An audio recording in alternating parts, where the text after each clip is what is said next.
Þetta í sinni allra einföldustu mynd fullkomin hringrás.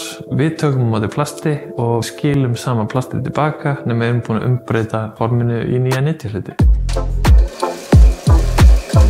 Samstarfið við Icelandair, það kemur til núna í tengslu við Hönnunarmars. Þeim langaði til að nýta tækifærið og búa til eitthvað skemmtilegt efni í tengslu við hönnunarhátíðina og tengjast á hönnunarsamfélaginu meira. Í upphafi samstarfs þá byrjum við alltaf á þarfagreiningu til að átta okkur á og kynna samstarfsstaðanum eins vel hægt og reyna að virka sem flesta í þessu ferli. Virka þau í endurvinnsluferlinu, virka þau að vera meðvituð hvað þeir að nota og fá þá einn hugmyndir og reyna kannski að koma auga á vandamál sem að þau hafa vanist svo lengi að þau eru hægt að taka eftir. Síðan hönnum við flokkunarkerfi sem við hvetjum alla starfsmenn til þess að nýta og það plast sem fellur til í þetta flokkunarkerfi og það verður hráefnið sem við síðan nýtum í sköpunum.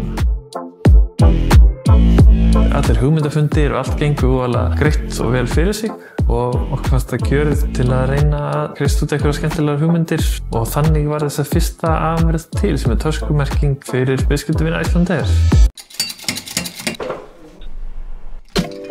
Í raun og veru viljum við að bara í hvert sinn sem kemur upp einhver þörf hjá Icelandair að í staðinn fyrir að sé farið í framleiðslu úr einhverjum nýjum efnum að þá sé endurunni plast nýtt og að þar komum við sterkir inn.